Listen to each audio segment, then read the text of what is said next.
Bet you I figure this out before we find out where Yamamoto lands.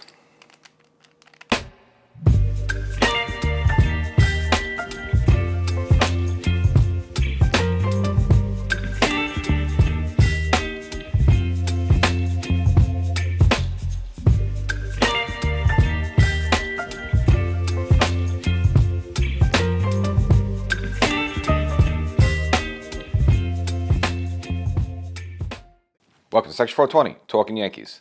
Well, I hope you're enjoying the holiday season. The Yamamoto sweepstakes carries on. If Yankee fans kind of frustrated, we don't know where he's going to end up yet. It seems like one of the New York teams that has the inside track, but I'll just kind of give you the latest on that and how I feel where he's going to end up. And of course, missing more moves by Cashman as he's tweaking his roster as we prepare for the 2024 season. Picking up Jeter off the waivers. No, not the Jeter you're thinking of. But if you want to talk about former Yankees, Bernie Williams might be back with the Yankees, but in the Yes broadcast booth. Go into all that. Stanton dropped some weight. The Soto press conference was kind of like, but getting all that great stuff. So before we get started, make sure you subscribe to the podcast version episode of this. So wherever you go to get your favorite podcast, there's other content here that you're not seeing here on TV or on YouTube. Go there, wherever you get your favorite podcast, Section 420 Talkin Yankees, subscribe there. And of course, if you're watching this on YouTube and you're not a subscriber already, subscribe. And again, when you want to interact a little bit, you want to drop a note there in the comments section. Maybe you agree with something I say, maybe you disagree with something, maybe you want to propose a trade. Even if the trade's insane, I'll go back with you. Might take a day or two before you realize you hit me up, but don't worry, we'll get back to you. But make sure you subscribe to everything. So the Yankees got the Soto gift on the tree. Now to double up that, they want to get the Yamamoto gift as well. That's been pretty much Cashman's two main goals of getting Soto and Yamamoto, and it seems like the Yankees are going hard after him. But of course, this is really taking painstakingly longer than we thought. Now, first you thought the Yankees kind of had the inside track there, but then you heard, the Dodgers got involved with it, and then even more recently, the Mets get involved with it. Actually, Steve Cohen inviting Yamamoto over his house for dinner there, so, that might have been interesting. Now, if you hear a lot of people that say that still it seems like the Yankees do have the inside track, but Yamamoto being very meticulous now, going seeing teams multiple times there, really fine-tuning things. Now, what you want to hear is that he wants to go to a big city, a big franchise type of team. Well, hello, New York Yankees. But you also got to consider, the Dodgers are in that boat too, as well as possibly the New York Mets. Now, if you're Yamamoto and choose between the Mets and the Yankees, even if Cohen blew you away and impressed you much with money or something like that, you're still probably going to side with the Yankees. Cohen would probably have to really go leaps and bounds to outpay to beat the Yankees there. But I still kind of feel that if the Dodgers still want to make this happen, I think they still have the inside track on this one, just for the fact they're closer to Japan. The Dodgers are maybe historically aren't as big as the Yankees, but the Dodgers nothing to scoff at. You have the whole history of the Brooklyn Dodgers and of course the Los Angeles Dodgers as well. And again, even more recently, the Dodgers have been the more successful franchise, and so and plus of course you're going to be in there in Hollywood and all that fanfare. You're closer to Japan, so if you want family or yourself to go flying back and forth, it's an easier flight. And of course, let's just not be afraid of the obvious. They just signed Ohtani. He's there. You're going to have Ohtani there as well as, just all the hype he's going to bring, and you want to be a part of that. And again, this guy's a young guy, 25 years old. He just probably sees that, that's probably more attractive to him than maybe like a 34-year-old veteran. So all things being equal, again, I still think the Dodgers have the inside track, but again, I could be wrong, and I hope I'm wrong. A lot of people say that it's the Yankees. So so why is it taking so long? So of course, initially they met in California, and then after that, at Yamamoto's request, he requested a second meeting, and that's kind of where we're at the standstill right now. So we don't know if it's a money thing or what else, what else sort of due diligence he's doing here. Now, again, same as Ohtani there, he's actually requested for teams not to give out any years and numbers. So that's why you really haven't seen any cold or really hard sort of numbers out there. We heard initial projections where he could be anywhere from $200 to $250 million. But now you're hearing newer stuff that he might want a contract somewhere around $300 million. And that's like Garrett Cole type money. So that's really late. But we're not really getting any fine-tuned because, again, Yamamoto wants everyone keeping quiet on this whole front there. So that's why we don't have any facts or figures. I don't know if the Yankees like him at $300 million. They probably love him at $250, but I don't know if the Yankees are going to go that extra mile there. So if the Dodgers and the Yankees have the equal money, again, I just see him being more attractive to go to the Dodgers. The Yankees are probably going to have to just do a little bit more to beat out the Dodgers. So we'll see what happens. Now, of course, if that falls through, you do have Plan B of Jordan Montgomery out there as well, who obviously is not going to cost as much and is someone, obviously we've seen being successful in his past postseason there. Obviously, he came up through the Yankee system. He's familiar. Everyone knows him. So, if that turns out to be plan B, obviously it's not as exciting as Yamamoto, but it wouldn't be the worst thing in the world. But now for people saying that, well, the Yankees need two starters, I don't see the Yankees signing both Yamamoto and Jordan Montgomery, because at best, what is Montgomery going to be, a fifth starter? And you're not going to really pay big money for a fifth starter. That fifth spot is going to be open competition for whoever, in the minors just floating around there. So I think if the Yankees do get Yamamoto, I don't think they'll go for Montgomery. But if the Yankees do fall out on the Yamamoto there, then possibly could see Montgomery as a place. But which again, it's not as exciting, but it's not the worst thing in the world.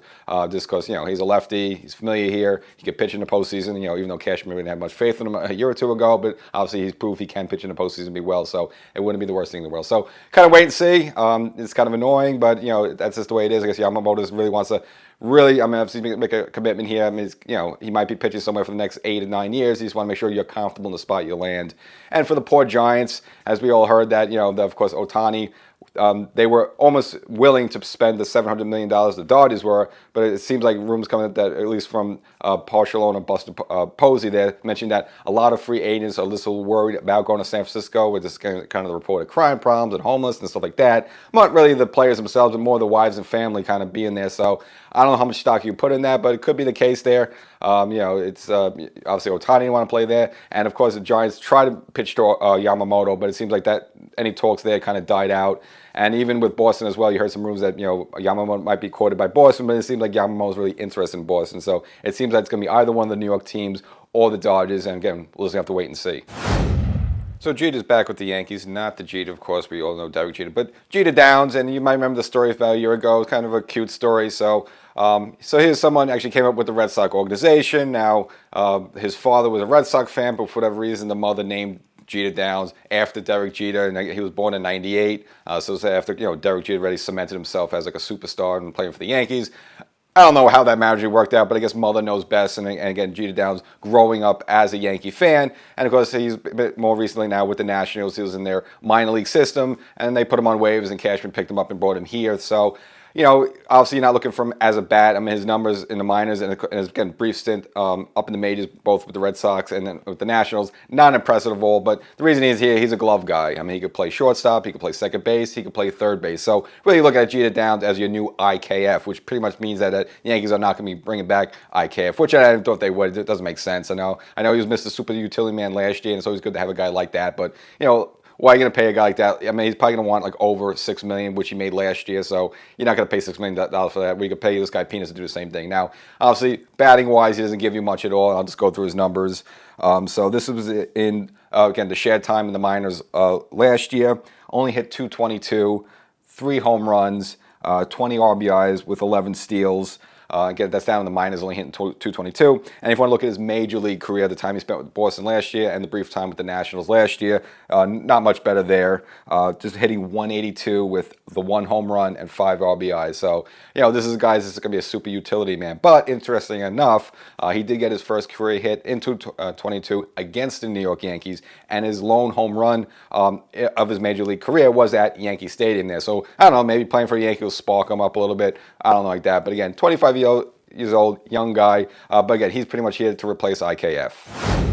And poor Billy McKinney, hopefully this guy doesn't buy a house. So turns out the Yankees now have traded him to the Pittsburgh Pirates for international pool money, and kind of backtrack with the whole thing. Of course, with the Yankees last season, they put him on waivers. No one claimed him. Then they would give him an assignment to go to the minors, which he declined. Went to free agency. Then the Yankees signed him a couple weeks ago back to a minor league deal, and now they've traded him to the Pittsburgh Pirates organization, again, for international pool money here. So, I feel sorry for the guy. I don't know if he rented an apartment or if he bought a house somewhere. It's sort of like, I'm back in New York. I'm going to go to New York now. I'm going to Pittsburgh now. I'm going to go back to New York. But I guess hopefully this guy has to find like an Airbnb somewhere in the Pittsburgh area there. So I don't know why the Yankees didn't bother with that. I guess maybe he was like sort of someone Cashman wanted to have in the back pocket just in case like the Soto deal didn't go through. He wanted an extra outfielder. But not only did you get Soto as a left fielder, but in the deal also the Yankees getting Trent Grisham. So I guess the Yankees maybe just had a plethora of outfielders. And I guess Cashman figured, all right, well, we don't need this guy anymore, so let's ship him out there. So, Billy McKinney is a nice little addition, nice little small story for 2023. Bopped a few home runs, make a couple good catches out there in left field. But obviously, the Yankees are pretty stacked now in the outfield right now. I mean, if you got Verdugo, you got Soto, you got Judge, you got Trent Grisham, and even once in a while, again, which we'll get to that a little later, you can throw Stanton out there once in a while. And of course, you have like Esteban Florial, you have Everson Pereira out there. So again, the Yankees are pretty much stocked with outfielders there. So kind of made McKinney expendable. And the Yankees also pick up a free agent, and again, staying with the Pittsburgh theme here, former Pittsburgh pitcher Dwayne Underwood, signing him to a minor league deal. And it's like a lot of Cashman doing, is kind of restocking, even though you don't call this guy a prospect, but of course, in recent weeks, with the Verdugo trade as well as the Soto trade, the Yankees have actually lost a lot of arms. So I guess, this is more the move like when they made where they got Dennis Santana, the former Mets pitcher, also giving him a minor league deal, inviting him to spring training camp to give him an opportunity to win a job. Again, this is Cashman throwing some more arms in there because in recent weeks, I mean, obviously they've lost, Michael King, they've lost Randy Vasquez, they've lost Johnny Brito, Coach Drew Thorpe, the prospect there. And then if you look at the deal to get a Verdugo, also had to give up Greg Weissart and 2 other pitchers there. So, this is more just Cashman bringing pitchers back into this in there and giving them a shot, see what could stick. Now, this guy, really, again, his numbers not that great as well, similar to the Mets, former Mets pitcher Santana, but 29 years old, had 20 appearances with the Pittsburgh Pirates last year, just had a record of 1-0 with 2 saves. ERA not that good at all, 5.18. I mean, over 5, that's not good at all. And he had a career low last year, only striking out 5.8 hitters per 9 innings. So not a guy you look at as a strikeout pitcher, but he's been around a bit, bounced around, was with the Cubs for a few years, so has some experience. So he's just someone you want to throw in there and to see if something sticks. Maybe there's something they like about his arms. And we've seen Cashman do that, even Clay Holmes originally. Clay Holmes wasn't great with Pittsburgh, but there was something about the Yankees scouting staff. They liked the way he threw something. They said if we could tweak him a little bit, maybe we can improve on him. So that's what you see here. So again, this is all about Cashman stockpiling arms and see what sticks against the wall for 2024. Well, 2 of the handcuffs around the Yankees' arms over the past couple of seasons has been both Giancarlo Stanton and DJ LeMahieu, in terms of the way their production has really dropped off more than we could even thought it possible. Well, it looks like Stanley's found something now. I remember a couple of weeks ago, Boone said that he was in contact with Stanton, and he really loved what his off-season winter regimen was. We didn't actually know what his plans were. I think that again, I always thought maybe it was like just hitting the batting cage somewhere he has in his basement, stuff like that. But it looks like Stanton does have a plan. He wants to lose 20 pounds, and he feels that could help him just, as he's getting a little bit older there, maybe just, a little extra weight around the legs and the thighs there. Maybe it's a little tough for him to get around on the ball. So it kind of makes sense there. So hopefully that's something. It seems like not the first time for Stanton. So after kind of an injury-plagued 2019 season, he did the same thing. He dropped 20 pounds, and then, of course, he felt much healthier and was much more productive in 2020. Again, if you remember the 2020 postseason run, they had a couple of big home runs against the Cleveland as well as in Tampa there. Unfortunately, the Yankees went no further against Tampa there, but it was a better version of Stanton, so maybe Stanton is a little better when he has he's a few pounds less. Now, that's all well and good, and maybe explains a lot because he's only 34 years old. I mean, he's still kind of his prime. At the drop-up we saw like this last season, just with the batting average alone, I mean, it's really unexcusable. It doesn't make sense.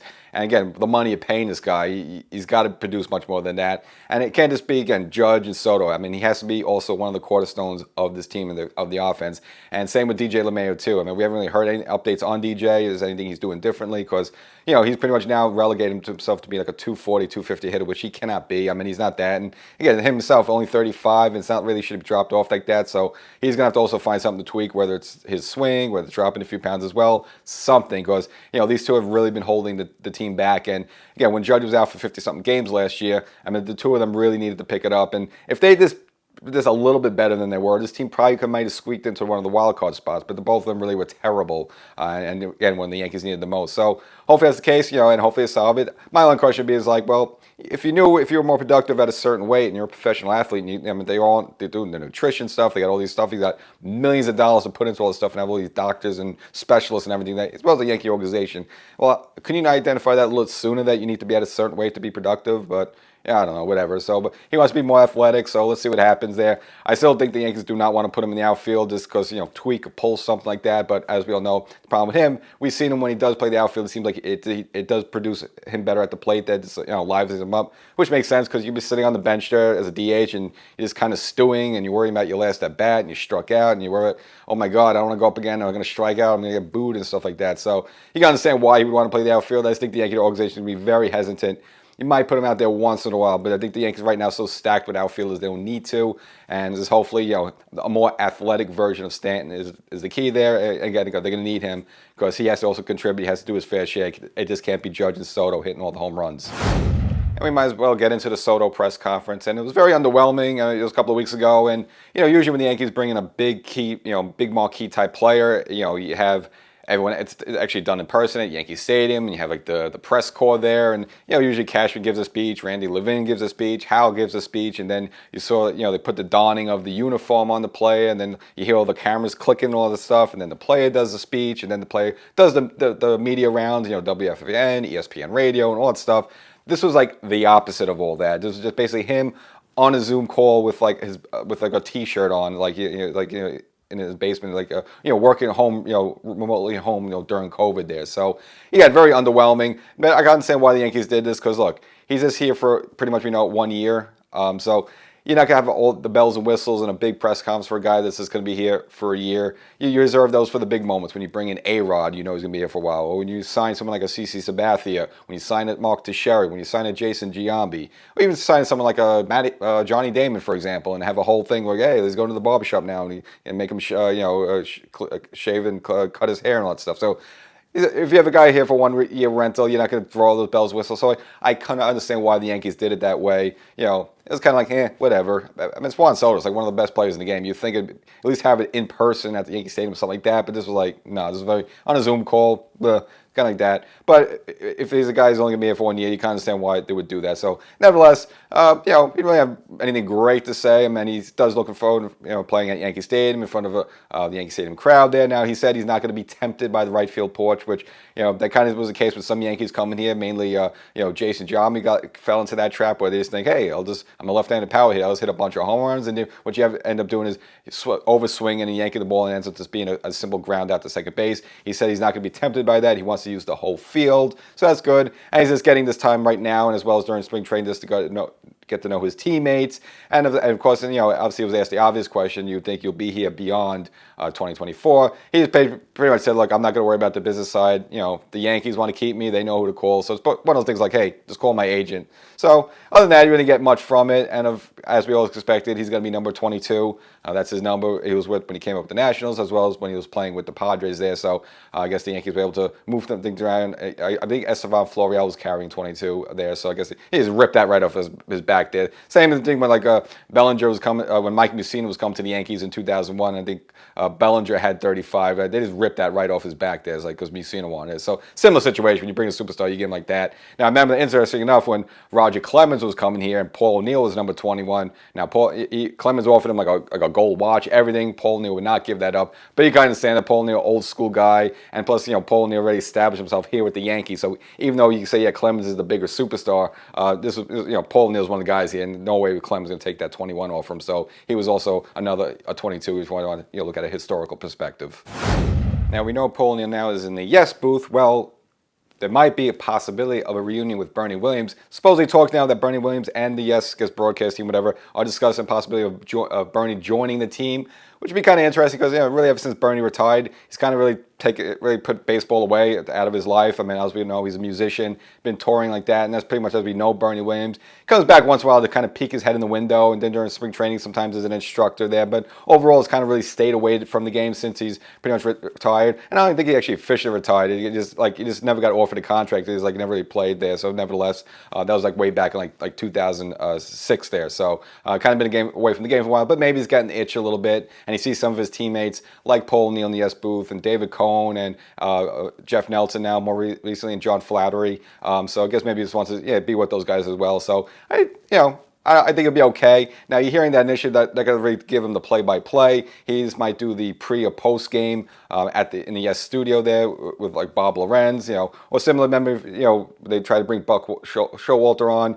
He would kind of just do a post-game wrap-up there, afterwards, and kind of critique the management there from that angle there. So I don't know where really Bernie is going to fit in there, but it'll be interesting. Bernie was kind of a quiet player, not very opinionated. So I'm sure he knows the game, and of course, he's a champion. stuff like that, so he can provide a lot of insight just with the Yankee organization. But we'll see how it goes. But I don't think it could be any worse. I think like Carlos Beltran, that really didn't work out too well. Cameron Maybin was kind of So we'll give Bernie a shot. I think it'll be better than those guys. I think Cohn's probably one of the best. Like Cohn and Flaherty are probably two of the best top there. So we'll see what happens. Those will probably be still your play-by-play guys. And I guess he can throw it to Bernie.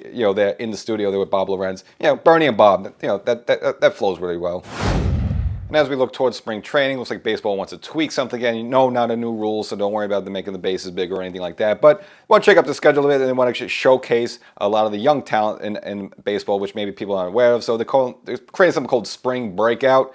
Now, it's going to be an event that takes place between March 14th through the 17th. And basically, these are exhibition games which feature each organization's top prospects and minor league players like that.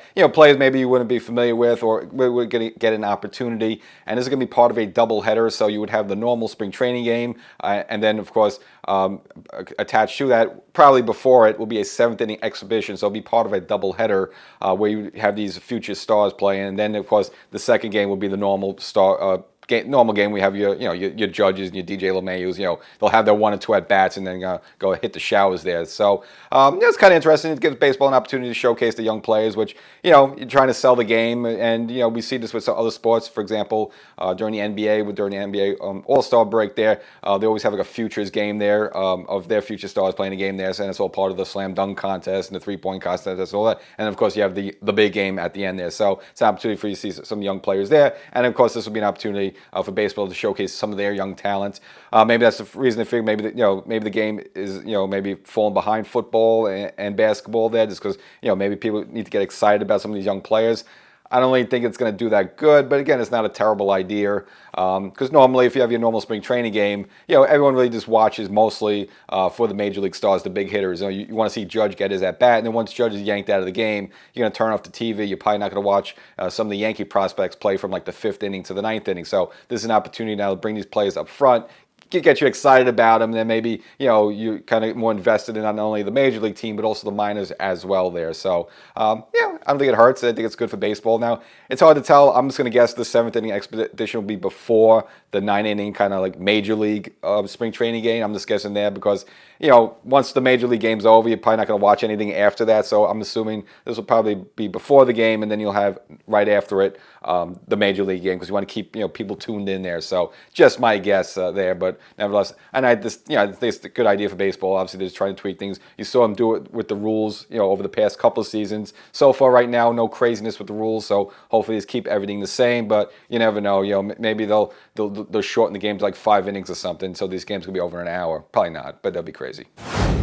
I was someone flipping through the channels somewhat recently, and I saw like Josh Donaldson. At least it was a clip of him. I don't know if it was a current clip or a replay clip of him on MLB Network, kind of taking some cuts there in the swing and talking about hitting, which I don't know, one of the last guys talk about hitting, but nevertheless that's something kind of interesting to paraphrase. Basically, you don't make money by hitting singles. Pretty much saying that you try to uppercut the ball to hit doubles and home runs, which yes, I understand that from that perspective. But then you wonder why this guy was like struggling to hit 200 with the Yankees there. So probably not the right approach. But he almost said it with like a little like with attitude, like like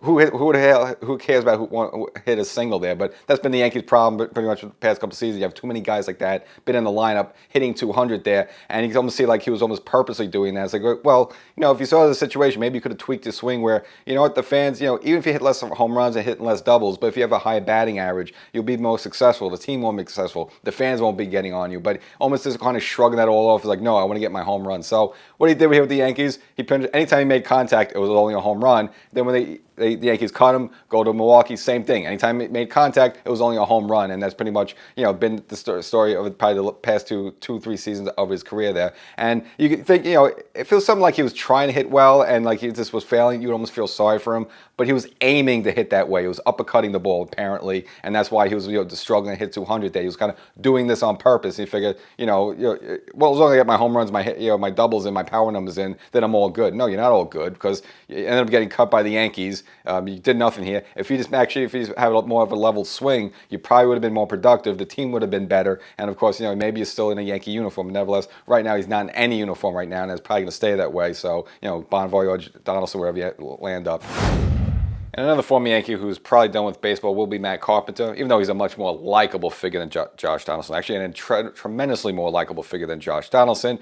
Ben Cole had a good, renaissance year with the Yankees back in 2022. Unfortunately, had that fracture on his foot. He came back late in the season, but of course, he was finished at that point. Now, in the offseason, the Yankees entertained bringing him back, but he ended up signing a 2-year deal, which I thought was really generous on the behalf of the Padres. But that's when the Padres was throwing money around like crazy at that point there, and they probably regretted that deal. And unfortunately for Carpenter, the success he had with the Yankees did not carry over to San Diego. Just hit a measly 176 with 5 home runs. Now, they ended up trading him to the Atlanta Braves this offseason, along with a pitcher in exchange at that. And of course, the Braves, really had no intention of keeping Carpenter, and they just actually released him now. So now he's out of baseball.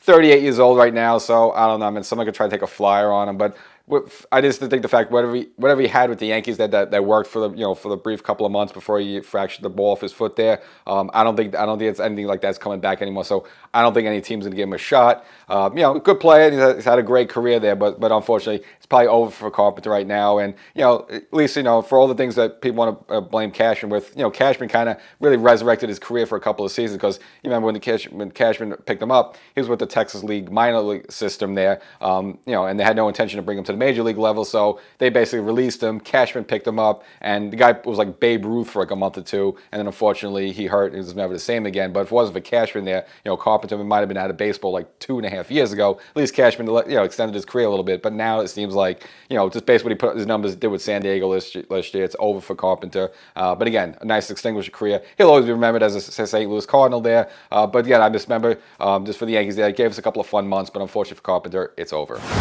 One of the Yankees' heroes from the 2023 season, Dylan Lawson, the batting coach, of course, I'm being sarcastic there, joining the Red Sox organization as a hitting coordinator, not the hitting coach, but the hitting coordinator. So I guess he's going to coordinate the hits. But this is mainly for the Red Sox upper prospects and minor league players there, so he's not really working with the big guys. He's kind of maybe tweaking up, the kind of the AAA type players there. And remember, Dylan Lawson, obviously, he got dumped on a lot last season because the team batting average as well as the amount of hits there were like rock bottom in baseball. Now again, I don't really put it too much on a hitting coach. That's why I don't get gaga or blame coaches when the team's not going good. I put it on the players. But nevertheless, he had to take the fall just because Cashman had to do something, and that's when they replaced him with Sean Casey, and the Yankees really didn't do all that much better. So now Lawson taking his talents up to Boston. I don't know whether that helps or not. But whatever. Again, I don't put too much stock in these hitting coaches. Even the Yankees' new hitting coach, I don't think it's going to change the team exponentially. I think it's on the players. It's like someone like Stanton losing 20 pounds or doing something to tweak the swing that's going to make the team better. A coach really does nothing, just looks at film. Very minor league stuff there, but nevertheless, bon voyage. Dylan, I guess I hope him the best, but I don't want to hope him too much success because it is Boston after all. And speaking of Boston, and I kind of predicted it, Alex Verdugo got out the hedge clippers, got out the razor there, and shaved himself up. I knew it was going to happen when they traded him over there. He had like the red beard. Of course, that's a no-no for the Yankees.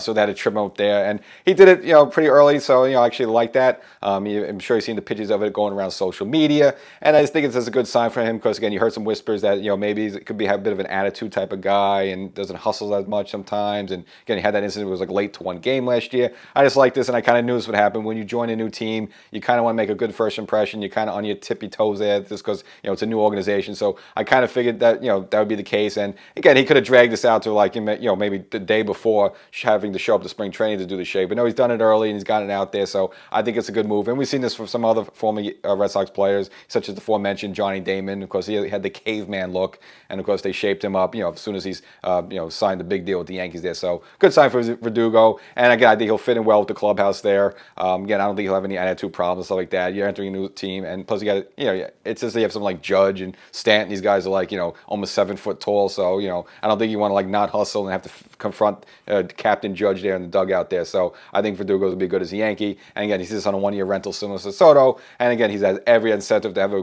good year, so he wants to give himself a nice fat contract for 2025.